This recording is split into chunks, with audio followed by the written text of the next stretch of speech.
तो जय हिंद बच्चों, लेकर आ चुका मैं आप लोगों के लिए class 10th mathematics R S. Agarwal ICSE board से आपके पास chapter number 23 heights and distances. तो चलिए स्टार्ट करते हैं। हाइट एंड डिस्टेंस में बहुत ही ज्यादा इंपॉर्टेंट, सबसे पहले मैं आप लोगों को इस चैप्टर के बारे में बता दूं थोड़ा कि क्या देखने को मिलने वाला है इसमें।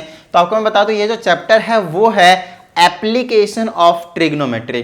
तो आज तक जितने भी स्टूडेंट्स या फिर आसपास के लोग आपके सामने ये बोलते आए कि थीटा फिटा लैम्डा फेम्डा की यूज कहाँ पे हो रहा है, तो आज यहाँ पे एक्चुअल में थीटा का यूज देखने को मिलेगा कि अपनी डेली लाइफ में हम कहाँ पे यूज एक्चुअल में कर रहे हैं। मतलब जो ट्रिग्नोमेट्री कहते हैं वो ट्रिग्नोमेट्री पढ़ने का कोई भी फायदा नहीं है, साइन थीटा कॉस थीटा पढ़ने का कोई फायदा नहीं है। तो आज आपको यहाँ पे पता चल जाएगा कि एक्चुअल में कितना ज्यादा हमारे पास यहाँ पे यूजफुल है।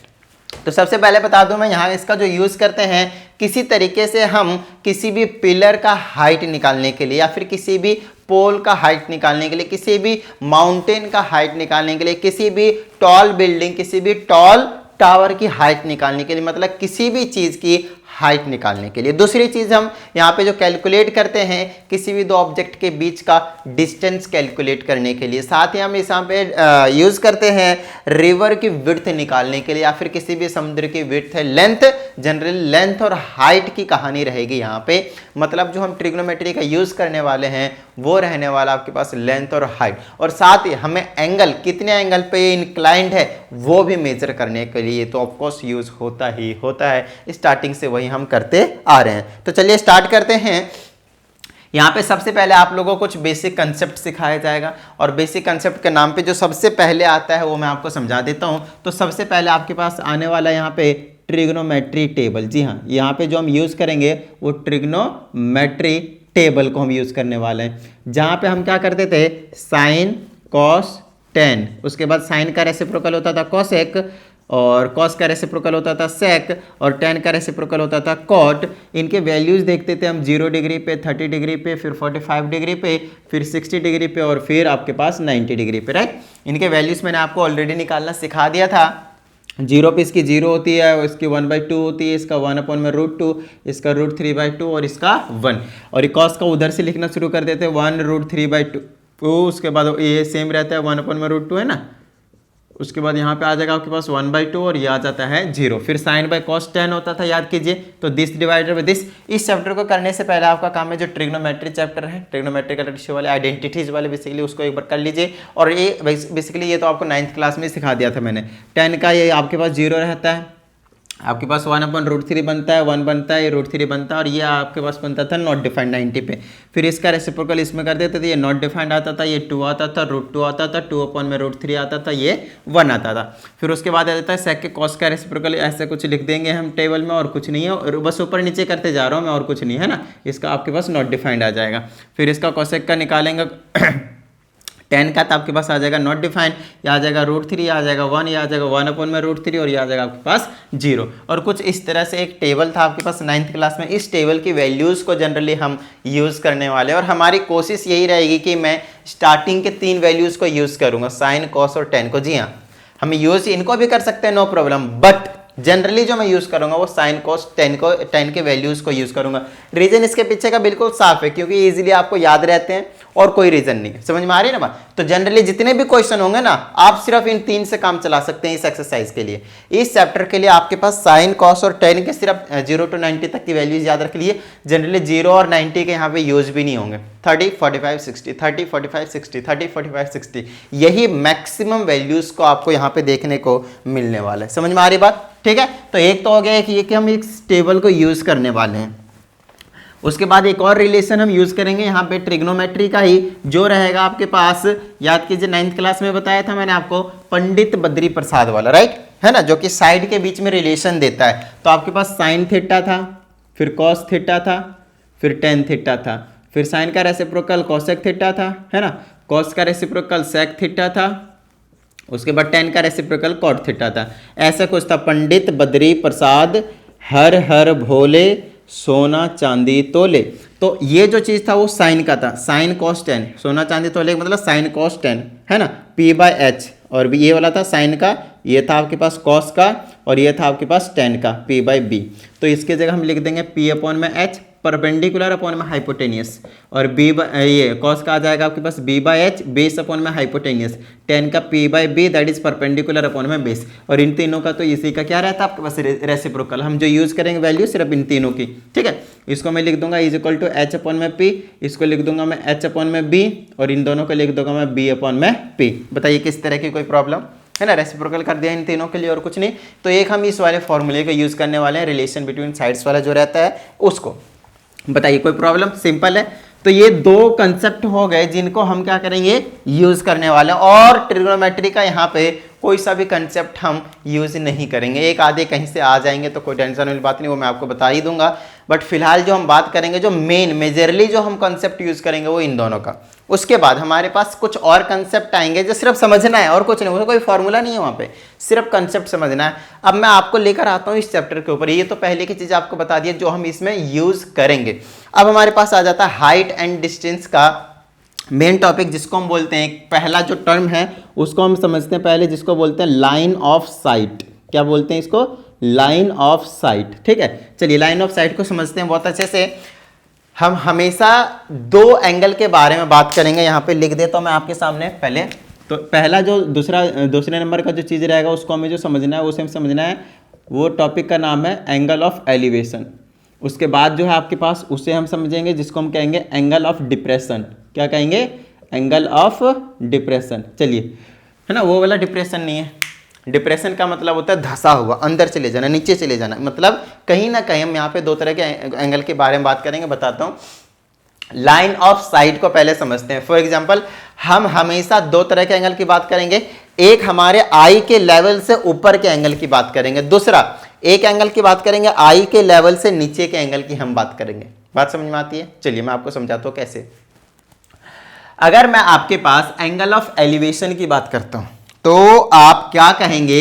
एक कोई ऑब्जेक्ट है, ये आपके पास आई का लेवल है, आंख का लेवल है ये वाला आपके पास, मान लीजिए, है ना, कि आप ऐसे करके यहाँ पे, तो ये आंख का लेवल हो गया आपके पास। अब समझिएगा, ये आपके पास आंख का लेवल है, मतलब इतने में आपके पास आंख का लेवल है। उसके बाद कोई ऑब्जेक्ट यहाँ पे रखा हुआ है, यहाँ पे रखा हुआ है, लेट से यहाँ पे रखा हुआ है, तो आप क्या करेंगे? अपने आई को ऊपर करेंगे, इस तरीके से देखेंगे। तो यहां से देखेंगे तो ये जो लाइन जा रही है यहाँ पे, इस तरीके से स्ट्रेट खींच लीजिएगा इसको, मैं यहाँ पे खींच के दिखा देता हूँ। इस तरीके से यहाँ से पहले हमारा आई का लेवल ये था, अब हम ऐसे देख रहे हैं, इस तरीके से देख रहे हैं। अब हमारे जो आंख है वो कितने एंगल तक घुमा है? पहले तो हॉरिजॉन्टली ऐसा था, अब ये ऐसे हो गया, तो थोड़ा सा तो ऊपर गया ना, तो इनके बीच में एक गैप बन गया इस तरीके से। समझ में आ रही बात? इनके बीच में क्या हो गया? एक गैप बन गया। तो ये जो एंगल है that is called theta, and this angle is known as angle of elevation. Angle of elevation. अब समझिएगा यहाँ पे चीजों को बहुत अच्छे से कि मैं कहना क्या चाहता हूँ। एंगल ऑफ एलिवेशन तो समझा दिया मैंने आपको, लाइन ऑफ साइट नहीं समझाया, अभी समझाता हूँ। देखिए, तो ये जो चीज है, मैं जहां से ऊपर अगर देखता हूं कभी भी, तो हमेशा एंगल ऑफ एलिवेशन यहां पे बन रहा होगा आपके आई के पास। कहां पे? आंख के पास, ठीक है। और जहां पे ऑब्जेक्ट रखा होगा, लेट से एक ऑब्जेक्ट है जो कि पी पॉइंट पे रखा हुआ और आप किसी पोजीशन ओ से देख रहे हैं, तो ये जो ओपी लाइन होगा ये वाला, this will be the line of site. This will be the line of site, कि एक्चुअल में हम किस पाथ को ट्रेस करके उस ऑब्जेक्ट को देख रहे हैं, इसी वाले पाथ को ट्रेस करके ऑब्जेक्ट को देख रहे हैं। तो क्या हो जाएगा? ये एंगल ऑफ, इसको हम क्या कह देंगे एक तरीके से? एंगल, ये वाला यहाँ पे एंगल ऑफ एलिवेशन हो जाएगा, और ये जो लाइन होगी यहां से यहां तक का जो डिस्टेंस, उसको बोलेंगे हम लाइन ऑफ साइट। कुछ घबराने की जरूरत नहीं है। समझ में आ गई बात? ठीक है। चलिए, अब हम कुछ इस तरीके से बात करते हैं कि एग्जाम्पल के तौर पे, कि कोई भी ऑब्जेक्ट जो है, समझिएगा, कोई भी ऑब्जेक्ट जो हमारे पास एक, अब जो हमारे पास आने वाला है वो हमारे पास कुछ दूसरा वाला रहेगा, ठीक है। तो एग्जाम्पल लेते हैं हम, यहीं से ले लेते हैं हम सीधा एग्जाम्पल। मान लीजिए यहीं पे ओ है और एक ऑब्जेक्ट, देखिए ये आपके पास हॉरिजॉन्टली आई का लेवल था, आपका ऑब्जेक्ट ऊपर था, तो एंगल ऑफ एलिवेशन यहां पे बन गया, नो डाउट। अब फिर से दूसरा, अगर आपके पास कोई ऐसा ऑब्जेक्ट है, समझिएगा, कोई ऐसा ऑब्जेक्ट है जो आई लेवल से नीचे रखा हुआ है, मतलब मैं ऐसे देखूंगा तो ऑब्जेक्ट कहीं इधर होगा, लेट से यहाँ पे, तो इनके बीच में भी तो एक लाइन ड्रॉ करूंगा, लेट से ये पॉइंट क्या आपके पास क्यू है, तो आपके पास ये वाला जो एंगल रहेगा, ये वाला, ये जो है, इसको थीटा 1 कह दीजिए, मान लीजिए, इसको कह लीजिए थीटा 2 कह लीजिए एक तरीके से। समझ में आ रही है ना। अब वैसे इसको बनाने के लिए ना आपको इधर से देखना पड़ेगा, एक बार समझिएगा। इस वाले पॉइंट को थोड़ी देर के लिए मैं ओ कर देता हूँ, ठीक है। और मान लीजिए कि ये वाला आई का लेवल आपकी बार, और ऑब्जेक्ट किधर रखा हुआ है, कहीं इधर रखा हुआ है, तो मैं यहाँ पे इसको क्यू का नेमिंग कर देता हूँ, पॉइंट क्यू की, ठीक है। और यहाँ से जब मैं इस तरीके से देखूंगा तो ये जो एंगल होगा, ये जो एंगल होगा, ये वाला एंगल, वो आपके पास θ2 कर देता हूँ। इसको कहते हैं हम एंगल ऑफ डिप्रेशन, इसको कहेंगे हम एंगल ऑफ डिप्रेशन, खत्म बात। अभी एक्चुअल में जो एंगल ऑफ एलिवेशन और एंगल ऑफ डिप्रेशन जो आपको बहुत अच्छे तरीके से समझ में आएगा, समझिएगा, समझ में आएगा, वो एक्चुअल में समझ में आएगा क्वेश्चंस करने के बाद। जी हाँ, अभी आप कितना भी इधर उधर दिमाग चला लीजिए, एंगल ऑफ एलिवेशन और एंगल ऑफ डिप्रेशन में ज़्यादा कुछ आपको फर्क नहीं लगेगा, लेकिन जैसे मैं आपको करवा दूंगा ना वैसे समझ में आ जाना। आइए एक बार छोटा सा इंट्रो देकर समझाता हूँ। वैसे अगर आप देखें तो ये जेड बना रहे हैं ना, जेड इस तरीके से, तो ये वाला θ1 और ये जो θ2 रहता है, θ1 और ये जो θ2 रहता है, ये दोनों ही आपके पास क्या रहते हैं, इक्वल रहते हैं, ठीक है। और ये किससे होते हैं, ऑल्टरनेट इंटीरियर एंगल से, खत्म बात है ना। ऑल्टरनेट इंटीरियर एंगल होते हैं, इसीलिए ये क्या होता है, आपस में इक्वल होते हैं। अब ऑल्टरनेट इंटीरियर एंगल आपको कैसे देखने को मिलेगा, एक चीज़ आपको स्टार्टिंग से आपको मैं बताते हुए आ रहा हूँ कि ट्रिग्नोमेट्री हम कहाँ पे अप्लाई करेंगे, राइट एंगल ट्रायंगल में। तो राइट एंगल ट्रायंगल में कुछ ऐसी कहानी रहेगी, समझिएगा। कुछ इस तरह से राइट एंगल बनाया, ये एक एंगल होगा जिसको मैंने बोल दूंगा थीटा बोल दूंगा, है ना, कि एक ऑब्जेक्ट यहाँ पे रखा हुआ है, लेट से पॉइंट पी पे, हम ओ से क्या कर रहे हैं, इसको ऑब्जर्व कर रहे हैं। क्या कर रहे हैं, हम इसको ऑब्जर्व कर रहे हैं, ठीक है। तो ये जो होगा नीचे बन रहा है, जैसे ये ऐसे था, ऊपर है, आई साइड से क्या हमारे पास ऊपर है, मतलब आई का जो हॉरिजॉन्टल लेवल है उससे ऊपर है, तो यहाँ पे जो एंगल बन रहा है आई के पास क्या है, एंगल ऑफ एलिवेशन है। अब दोस्तों समझिएगा, इसी वाले लाइन के जो हॉरिजॉन्टल लाइन है उसके अगर मैं एक यहाँ पे पैरेलल लाइन बना दूँ इस तरीके से, है ना, एक लाइन ये हो गया और एक लाइन ये हो गया, पैरेलल लाइन हो गया, तो ये जो एंगल निकल कर आएगा, ये वाला एंगल निकल कर जो आने वाला है हमारे पास, है ना। अब की बार मैंने ऑब्जेक्ट को कहाँ रख दिया, मान लीजिए यहाँ, और मैं यहाँ से नोटिस कर रहा हूँ इस तरीके से, तो ये जो एंगल बन जाएगा, ये वाला एंगल, बेसिकली ये वाला जो एंगल बनेगा, या फिर बोल दीजिए इधर से देख लेंगे तो ये जो एंगल रहेगा वो भी थीटा रहेगा, और इसको बोलेंगे एंगल ऑफ डिप्रेशन। भाई एंगल ऑफ डिप्रेशन कुछ अलग नहीं है, समझिएगा, है ना। एंगल ऑफ डिप्रेशन ये रहेगा एंगल ऑफ एलिवेशन।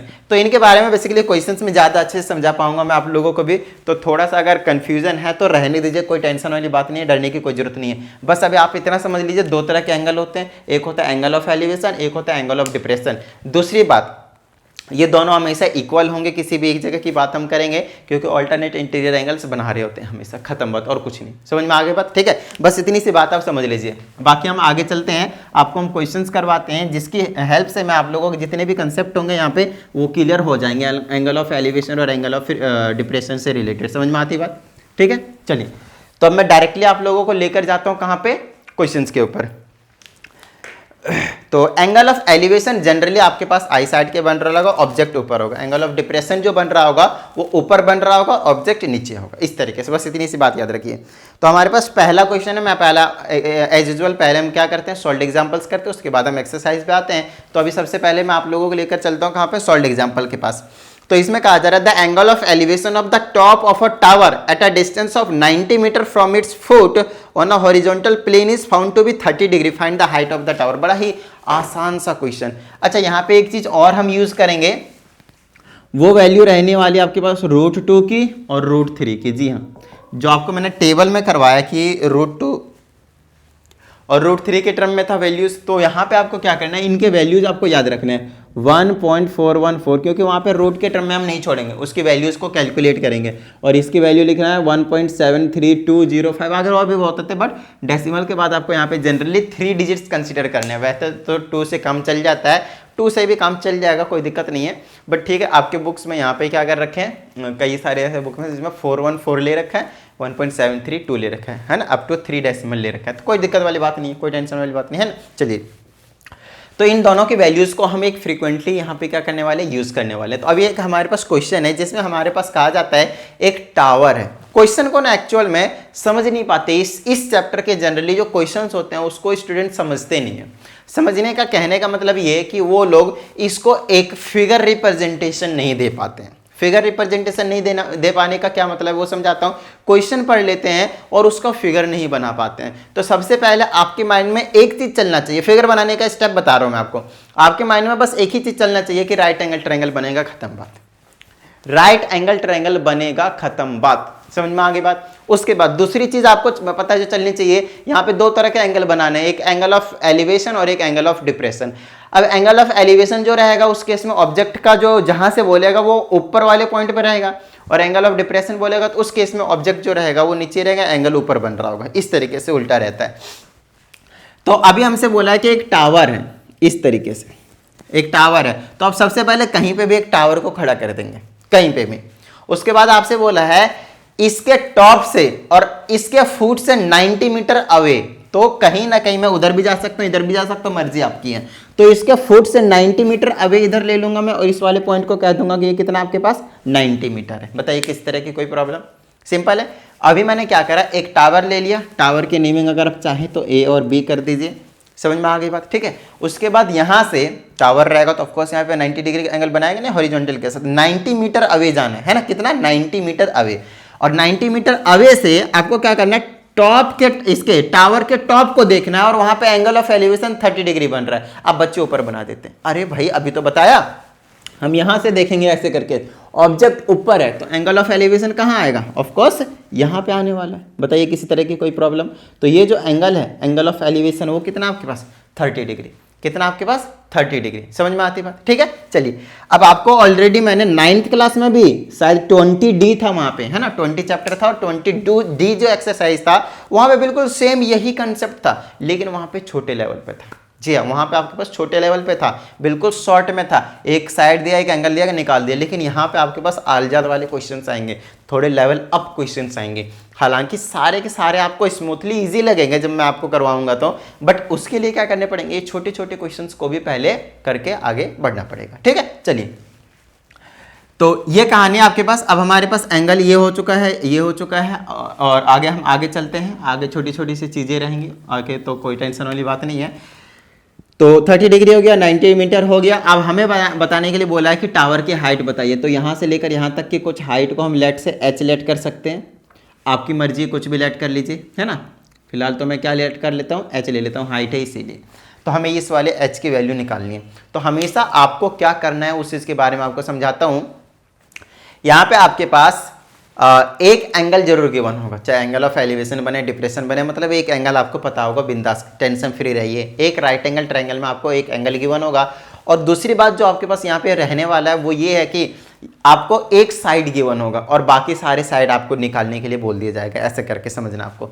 तो फिलहाल देखिए, एक एंगल मालूम है, एक साइड मालूम है, और एक साइड आपको निकालने के लिए बोला है, इस राइट एंगल ट्रायंगल का बोले तो हाइट ऑफ द टावर निकालने के लिए बोला है। तो आपको हमेशा क्या करना है पता है, एक साइड वो लेना है जो आपको पता है, दूसरी साइड वो लेना है जो आपको नहीं पता है, जो इसका वैल्यू आपको क्या करना है, जिसकी वैल्यू क्या करना है, आपको फाइंड आउट करना है। तो आपको टेंशन ही लेना। अब आपको क्या करना है पता है, दिस और दिस अपॉन दिस भी कर सकते हैं, या फिर दिस अपॉन दिस भी कर सकते हैं, मर्जी आपकी। आपको बस ये चीज पता होनी चाहिए, ये हाइपोटेनियस है, ये परपेंडिकुलर है, और ये आपके पास क्या है, बेस है। समझ में आ रही है ना बात, ये हाइपोटेनियस है, ये परपेंडिकुलर है, ये क्या आपके पास बेस है, ठीक है। चलिए, तो अब आपको क्या करना है, उस चीज को समझना है। हमें क्या करना है, ये वाली साइड निकालनी है। तो आप एक वो लेना है जो आपको पता है, दूसरा वो लेना है जो आपको नहीं पता है, उसको अपॉन में रखना है, रेशियो में रखना है, ठीक है, ताकि फॉर्मूला बन जाए साइन कोस टेन का। अब कोशिश हमारी वही रहेगी कि मैं साइन कोस टेन का तीनों का बनाऊं, है ना। तो हमें पता है ये परपेंडिकुलर है, ये बेस है, तो पी बाय बी कर सकता हूं, या फिर मैं बी बाय पी कर सकता हूं। हमारे पास दो ऑप्शन है, तो कोई टेंशन वाली बात नहीं, दोनों से आंसर बिल्कुल करेक्ट आने वाला है। बट मैं क्या करूंगा, पी बाय बी करूंगा, क्योंकि यहां से क्या बनाएगा, पी बाय बी किसका फॉर्मूला होता है, 10 का। याद कीजिए, अभी साइड के टर्म्स में बता ही दिया है।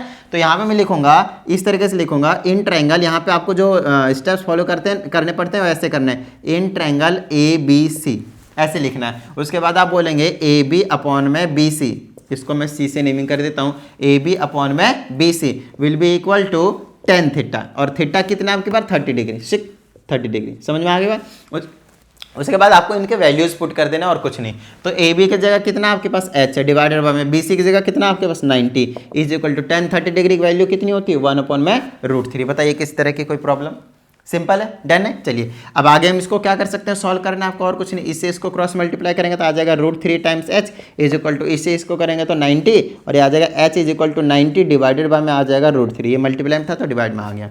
अब अगर आप चाहें तो इसको रेशनलाइज कर लीजिए जिससे इजी होगा। डिनोमिनेटर में रूट की वैल्यूज को सॉल्व करना थोड़ा मुश्किल रहता है, और डिनोमिनेटर में अगर ये डेसिमल वाले वैल्यूज पुट करोगे तो और भी ज़्यादा मुश्किल होने वाला है। तो इसको रेशनलाइज कर दीजिए, मतलब रूट 3 से ही मल्टीप्लाई और डिवाइड भी कर देंगे तो आपको पता चलेगा ये आ जाएगा आपके पास 90√3 और डिवाइडेड बाय √9 मीन्स ओनली 3, और 3 से इसको कैंसिल कीजिए कितना आ जाएगा आपके पास 30, और ये क्या बच गया आपके पास इंटू में √3। अब 30√3 का क्या मतलब है, इसका मतलब है 30 और मल्टीप्लाइड बाय √3 की वैल्यू बता ही दिया मैंने आपको 1.732।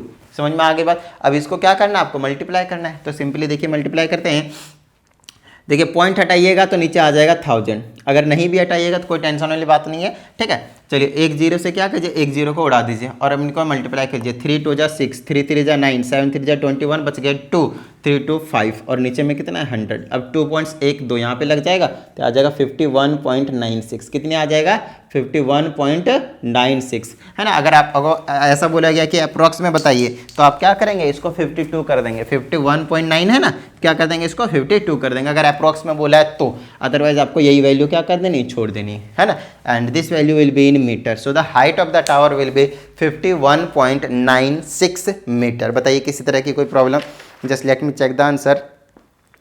और आंसर बिल्कुल सही है, कोई टेंशन वाली बात नहीं है। मेन चीज़ क्या आपको कंसेप्ट समझाना है, ठीक है। एक क्वेश्चन को समझाने के लिए मैं काफ़ी टाइम ले रहा हूँ तो घबराना नहीं है, ठीक है। चलिए अब हम अगले क्वेश्चंस की ओर बढ़ जाते हैं। √2 और √3 के वैल्यू को तो भैया साहब बहुत अच्छे तरीके से क्या कीजिए, याद रख लीजिए, ठीक है ना। चलिए अब हमारे पास √3 बड़ा ही सिंपल है। देखिए अब √3 क्या है, मतलब क्वेश्चन नंबर सेकंड है ना, एग्जांपल नंबर सेकंड बोले तो एग्जांपल नंबर सेकंड में आपके पास गिवन है a kite is flying at a height of 75 metre from the level of ground. तो लेवल ऑफ ग्राउंड कहीं इधर है, मान लीजिए ये लेवल ऑफ ग्राउंड एक तरीके से है ना, पूरा सॉलिड लाइन से बना देता हूँ मैं फटाफट। तो ये अपना लेवल ऑफ ग्राउंड है, इससे 75 मीटर हाइट पे उड़ रहा है एक काइट, बोले तो पतंग। तो इससे मैं ऊपर बना देता हूँ यहाँ पे 75 मीटर। समझ में आ गई बात। उसके बाद हमसे यहाँ पे बोला गया है attached to a string inclined at 60 degree to the horizontal. अभी इसको 60 डिग्री के हॉरिजॉन्टल पे अटैच किया हुआ है एक स्ट्रिंग से, हॉरिजॉन्टल के साथ 60 डिग्री का एंगल बना रहा है और वो अटैच्ड है एक स्ट्रिंग से। ऑफ कोर्स यहाँ पे अगर काइट है, पतंग है, तो एक स्ट्रिंग से अटैच्ड होगा कुछ इस तरीके से, और हॉरिजॉन्टल के साथ जो वो एंगल बना रहा है वो कितने का बना रहा है, 60 डिग्री का। खत्म बात, समझ में आ गई बात। कितने का बना रहा है एंगल, 60 डिग्री का। अब आगे देखते हैं क्या कहा जाता है, कहते हैं find the length of the string to the nearest metre. अब की बार इसकी लेंथ बतानी, इसकी लेंथ बतानी है। तो आपको पता है ये थीटा है, इसको ABC की नेमिंग आप कर सकते हैं ABC। तो आप क्या करेंगे, ये आपको पता है, ये आपको निकालना है। तो ये परपेंडिकुलर है, ये हाइपोटेनियस है, P/H करेंगे, P/H मतलब साइन, है ना। मैं H/P भी कर सकता हूँ, कॉसेक, नो प्रॉब्लम, मर्जी आपकी, घर की बात है। समझ में आती बात, ठीक है। चलिए तो अब हमारे पास क्वेश्चन नंबर ये था आपके पास सेकंड। अब क्वेश्चन नंबर सेकंड में फिर से मैं लिखूंगा इन ट्रायंगल ABC। अभी तो सिंगल वाले ट्रायंगल आ रहे हैं, आगे चल के दो ट्रायंगल वाले आ जाएंगे, ठीक है। तो वहां पे भी करने का आपको सिखा दिया जाएगा, टेंशन मत लीजिएगा। इसमें लिख दूंगा मैं आपको AB अपॉन में परपेंडिकुलर अपॉन हाइपोटेनियस का भी मत लिखिएगा, साइड के टर्म में लिखेगा। AB अपॉन में क्या आ जाएगा आपके पास AC। उसके बाद आ जाएगा आपके पास परपेंडिकुलर अपन हाइपोटेनियस था ना, तो वो क्या हो जाएगा आपके पास साइन, और एंगल क्या है आपके पास 60 डिग्री, तो साइन 60 डिग्री। अब आप वैल्यूज पुट कर दीजिए, इसके जगह AB की जगह क्या आ जाएगा 75, और AC की जगह अगर आप x मानते हैं तो x मानिए, नहीं तो भैया AC की जगह AC रख दीजिए, AC की वैल्यू आ जाएगी। तो मैंने x माना तो थोड़ी देर के लिए x ले लेता हूँ, और साइन 60 डिग्री की वैल्यू होती है √3/2। क्रॉस मल्टीप्लाई कर दीजिए, काम बन जाएगा। इससे इसको कर देंगे तो आ जाएगा √3 times x is equal to, इससे इसको करेंगे तो आ जाएगा 150।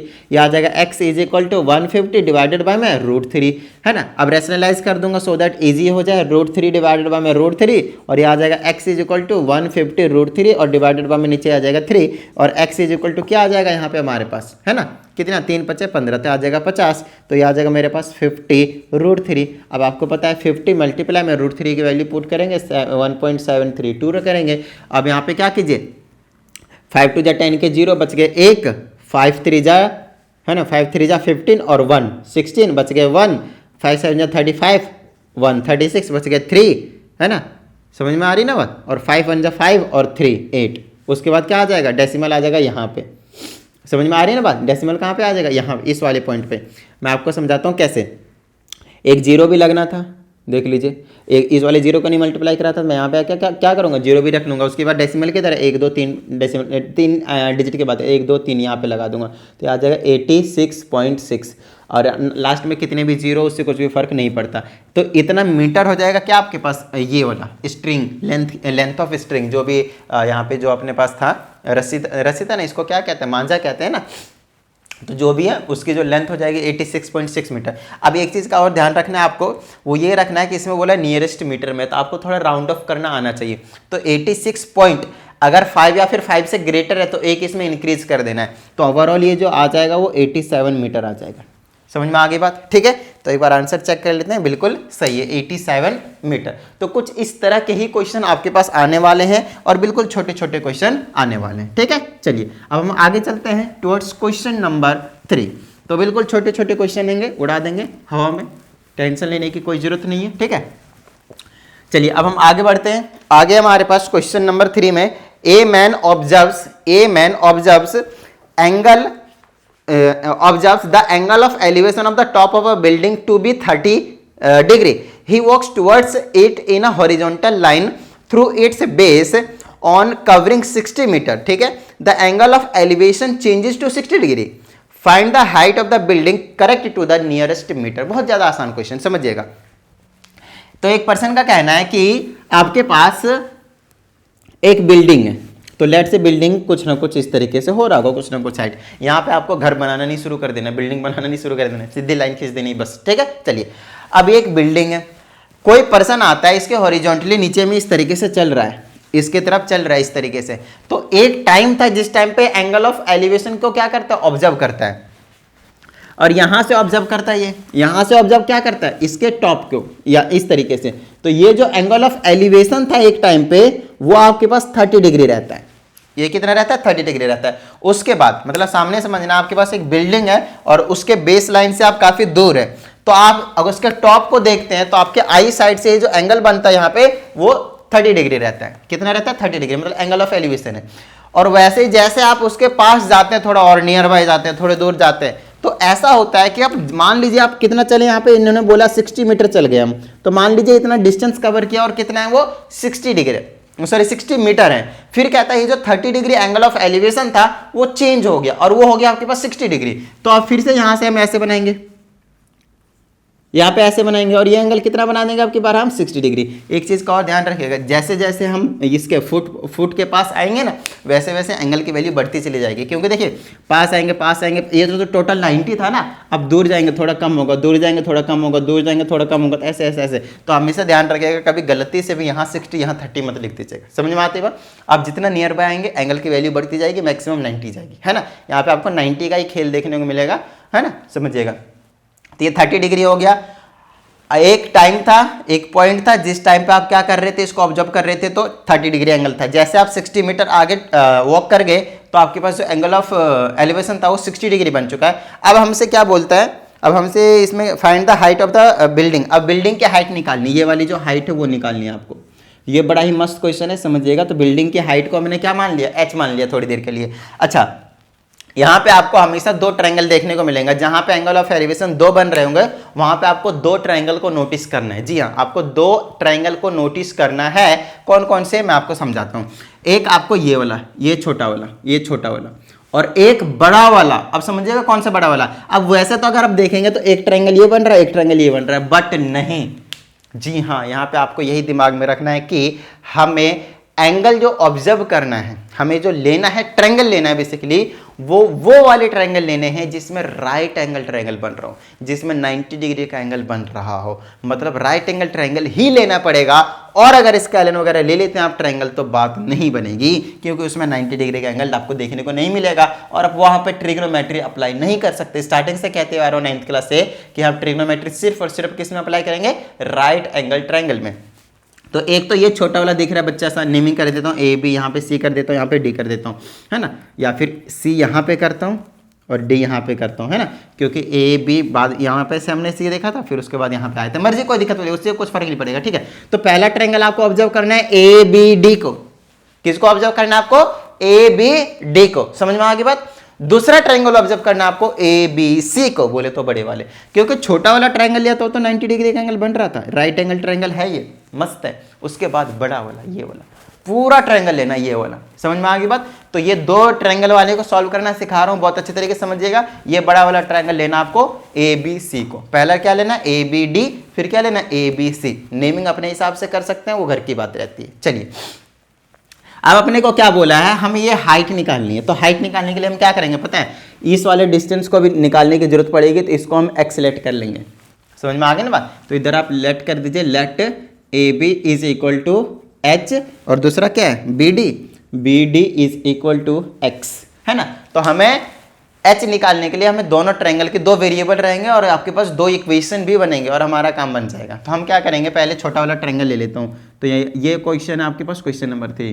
तो यहाँ पे लिख दिए इन ट्रायंगल ABD, छोटा वाला ले लिया मैंने, ठीक है। तो इसमें मैं लिखूंगा AB अपॉन में BD, परपेंडिकुलर अपॉन में base, that is equal to tan theta.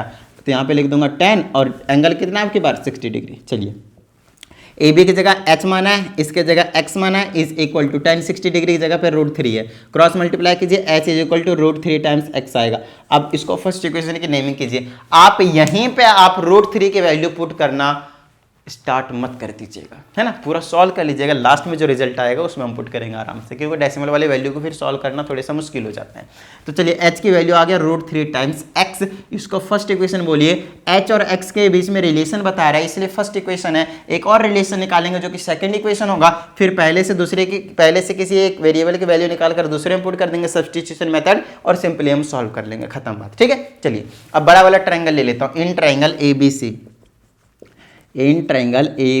इसमें क्या करूंगा, परपेंडिकुलर दैट इज AB, और डिवाइडेड बाय में बेस अब की बार पूरा का पूरा क्या आएगा BC, ध्यान रखिएगा यहां से लेकर यहां तक अच्छे से ध्यान रखिएगा, इज इक्वल टू 10, है ना, परपेंडिकुलर अपॉन बेस, फिर से क्या आया 10, मैक्सिमम हम 10 की वैल्यू यूज करेंगे। तो 10 कितना आएगा आपके पास, ये वाला एंगल है, क्योंकि पूरे ट्रायंगल का एंगल ये है। अभी समझना, ये लाइन है ही नहीं, समझ आ रही है बात। AB की जगह क्या है H है, डिवाइडेड बाय में BC की जगह क्या है, समझिएगा BC की जगह क्या है, BC की जगह आपके पास ये CD प्लस DB, ये दोनों कहानी होने वाली है। तो यहाँ से लेकर यहाँ तक की लेंथ कितनी होगी, ये तो X है और ये कितना है 60 है, तो X प्लस 60 लिख दीजिए, या फिर 60 प्लस X, बात तो एक ही है। तो नीचे में लिख देता हूँ यहाँ पे X प्लस 60, और इज इक्वल टू में, और tan 30 डिग्री की वैल्यू कितनी रहेगी 1 अपॉन में √3। बताइए किसी तरह की कोई प्रॉब्लम, सिंपल है, डन है। चलिए क्रॉस मल्टीप्लाई कर दीजिए, इससे इसको करेंगे तो आ जाएगा √3 times H is equal to, इस इधर इधर करेंगे तो X प्लस का 60, खत्म बात। बताइए किसी तरह की कोई प्रॉब्लम यहाँ तक, डन है, ठीक है। चलिए आगे को हम इसको सॉल्व कर देते हैं। देखिए ये आपके पास सेकंड इक्वेशन, ये फर्स्ट इक्वेशन, ये सेकंड इक्वेशन, हमेशा आपके पास दो इक्वेशन निकल कर आएंगे। जी हाँ, हमेशा आपके पास दो इक्वेशन निकल कर आने वाले हैं। तो √3 टाइम्स H है और is equal to X plus का 60 है। अब आपको यहाँ पे क्या करना है उस चीज़ को समझना है। यहाँ से H की वैल्यू उठा के यहाँ पे रख दीजिए, या फिर यहाँ से X की वैल्यू उठा के यहाँ पे रख दीजिए, या फिर यहाँ से H की वैल्यू निकाल कर यहाँ पे रख दीजिए, या फिर यहाँ से X की वैल्यू निकाल कर यहाँ पे रख दीजिए। वो घर की बात होती है, मर्जी आपकी होती है। तो अब हम क्या करेंगे समझिएगा, यहाँ से हम H की वैल्यू निकली हुई है पहले से √3 टाइम्स X, H किसके इक्वल है, √3 टाइम्स X के इक्वल है। तो यहाँ पे पुट कर दूंगा, तो यहाँ पे लिखूंगा मैं putting value of H in equation second. ये सारी स्टेटमेंट आपको लिखकर सॉल्व करके आपको दिखाना है, ठीक है। यहाँ पे यही बात होती है, और करना क्या है, एक मेन तो फिगर बनाना होता है, दूसरा ये छोटे मोटे कैलकुलेशन करनी होती है। तो H के जगह पे क्या पुट करूँगा, √3x, तो यहाँ पे पुट कर देता हूँ। तो √3 को तो ऐसे ही रखना पड़ेगा, इस वाले को मल्टीप्लाई में H के प्लेस पे क्या पुट करो, √3 टाइम्स x, और इज इक्वल टू में क्या मेरे पास X प्लस का 60, है ना, आसान रहेगा ये। √9 मल्टीप्लाई कर दीजिए, √9 का मतलब क्या हो गया 3, तो √3 कितना आ गया 3x, और इज इक्वल टू क्या आएगा x प्लस का 60। इस x को इधर भेज दीजिए, तो ये आ जाएगा आपके पास 3x माइनस का x और इज इक्वल टू में 60, माइनस कीजिए कितना बचेगा 2x और इज इक्वल टू में 60। तो यहाँ से x की वैल्यू निकालेंगे, कितना आ जाएगा 60 डिवाइडेड बाय में 2, और कैंसिल करूंगा तो 30 मीटर। तो x की वैल्यू कितनी आ गई 30 मीटर, मतलब ये जो डिस्टेंस है वो कितना आपके पास 30 मीटर।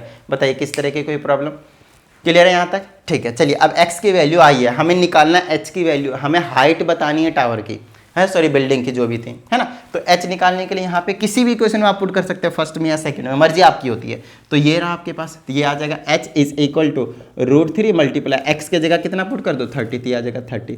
तो हाइट कितनी आ गई 30√3 मीटर, 30√3 मीटर। वैसे तो आंसर आ चुका, नो प्रॉब्लम, बट रूट के टर्म में आपको छोड़ना नहीं, उसकी वैल्यू पुट करनी है।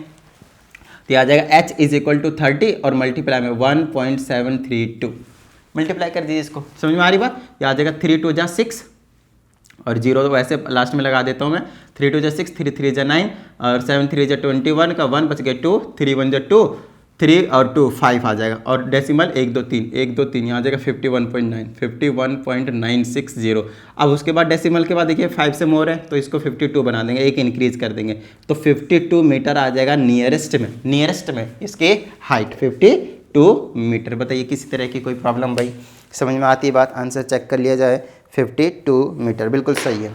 समझ में आती है बात? डन है? तो वीडियो लेंथी हो जाएगी वैसे भी काफ़ी ज़्यादा, तो हम कुछ नहीं करेंगे, थोड़े थोड़े से क्वेश्चन करके आपको सारे के सारे कंसेप्ट हम क्लियर करवा देंगे। तो उम्मीद करता हूँ आप लोगों को समझ में आया होगा सारी चीज़ें, एवरीथिंग। नहीं आया तो कमेंट करके बता दीजिएगा कहाँ पे किस स्टेप पे क्या प्रॉब्लम है, अगली वीडियो में उसको हम क्लियर करके आगे बढ़ जाएंगे। तो आपका काम जो रहता है हमेशा प्रैक्टिस करने का और साथ ही वीडियो को लाइक करने का। अगर आप एक नए स्टूडेंट, चैनल को सब्सक्राइब करके बेल आइकन प्रेस करने का। तो चलिए मिलते हैं अगली वीडियो में, प्रैक्टिस करते रहिएगा। जय हिंद।